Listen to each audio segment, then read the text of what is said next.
கண்ணியமான கணவான்களே, அன்பார்ந்த இஸ்லாமிய சகோதரர்களே, ஒரு வியாபாரத்தை வெற்றிகரமாக ஆக்குவதற்கு தேவையான அம்சங்கள் என்ன தெரிந்து வைத்திருக்கிறோம், புரிந்து வைத்திருக்கிறோம். அதனால் அதில் வெற்றி கண்டு கொண்டிருக்கிறோம். முடியவில்லை என்றால் மூடிவிட்டு போய்கொண்டே இருப்போம். ஆனால் திருமணங்கள் அப்படி அல்ல.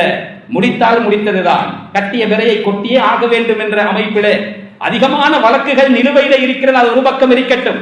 அதிகமான கணவன் மனைவிமார் பாதையோரங்களிலே ஒருவருக்கொருவர் கைகோர்த்து தோளோடு தோள் இருந்து நடந்து கொண்டிருந்தாலும் கூட கல்வினால் அவர்கள் எப்பொழுதோ டிவோர்ஸ் ஆகிவிட்டார். இவரை முடிக்கிறதுக்கு நான் வேறொருத்தரை முடித்திருந்தால் நன்றாக இருந்திருக்குமே, இவரை கட்டிக்கொண்டு நான் படுகின்ற பாடு வேறொருத்தியை நான் முடித்திருந்தால் நன்றாக இருந்திருக்குமே. கைகோர்த்து பாதையிலே 4 பேர் பார்க்க கணவன் மனைவியாக நடைபோடுகின்ற எத்தனையோ உள்ளங்கள் கல்வினால் அவர்கள் மனமுடிவை எடுத்து விட்டார்கள். அதுதான் ரொம்ப கவலையான கசப்பான உண்மை. திருமணம் என்பது ஒரு கோட்டை. அதற்குள்ளே நுழைந்தவர்கள் வெளியே வர துடிக்கிறார்கள். வெளியே இருப்பவர்கள் உள்ளே என்னதான் நடக்கிறது என்று பார்க்க தவிக்கிறார்கள் என்று தமிழிலே சொன்னான் திருமணத்திற்கான வரைவிலக்கணம். ஆனால் ஆரம்பத்திலே நான் ஓதி காண்பித்த அல் குர்ஆன் வசனம் திருமணம் சம்பந்தமாக என்ன சொல்லுகிறது? وَمِنْ آيَاتِهِ أَنْ خَلَقَ لَكُم مِّنْ أَنفُسِكُمْ أَزْوَاجًا لِتَسْكُنُوا إِلَيْهَا. உங்கள் இனத்திலிருந்தே உங்களுக்கான மனைவிமார்களை படைத்ததில் மிகப்பெரிய அத்தாட்சி இருக்கிறது. எங்கட மனைவிமார் மலக்கல்ல, ஒளியால் படைக்கப்பட்டவர்களும் அல்ல. அதே நேரத்தில் எங்கட மனைவிமார்கள் பேய் மாதிரி ஜின்களால் நெருப்பினால் படைக்கப்பட்ட இனமும் அல்ல. அல்லாஹ் சொல்லுகிறான், உங்களோட இனத்திலிருந்து தான் உங்களோட மனைவி. உங்களுக்கு தலைவலி வந்தா அவக்கும் தலைவலி வரும். உங்களுக்கு காய்ச்சல் வந்தால் அவக்கும் காய்ச்சல் வரும். உங்களுக்கு கால்வலி வந்தால் அவக்கும் கால்வலி வரும். உங்களுக்கு உள்ள உணர்வு மாதிரி அவர்களுக்கும் இருக்கிறது. இதுல மிகப்பெரிய அத்தாட்சி இருக்கிறது. வஜஅல பைனக்கும் மவத்தத்தம் வரஹ்மா. திருமணத்துடைய காரணத்தை சொல்லுகின்ற பொழுது லிதஸ்குனு இலைஹா, அந்த மனைவிமார்களிடமிருந்து நீங்கள் மன நிம்மதி பெறுவதற்காகத்தான் இவ்வளவு அற்புதமான ஒரு உறவை இஸ்லாம் அறிமுகமாக்கி இருக்கிறது என்று குர்ஆன் சொல்லுகிறது.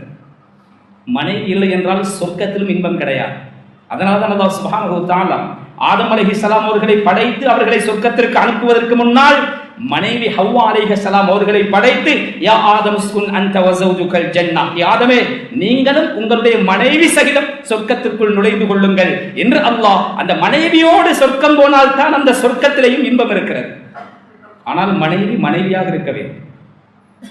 அதுக்கு நிறைய ஆரம்பத்திலிருந்து நான் வர வேண்டும். அதற்கு எனக்கு நேரம் இடம் கொடுக்காது. பெண் பார்க்க போவதிலிருந்து வர வேண்டும். பதுபர் விதாத்தித்தி தரிபத்தியதாக்க மார்க்கமுள்ள ஒரு பெண்ணை நீ தேர்ந்தெடுத்துக்கொள், வெற்றி அடைந்து விடுவாய். ரமலானுடைய காலப்பகுதிகளிலே பாதையோரங்களிலே விசேடமாக இரவிலே இறுதி பத்திலே அதிகமானவர்கள் ஆடை வாங்குவதற்கு அலைவார்.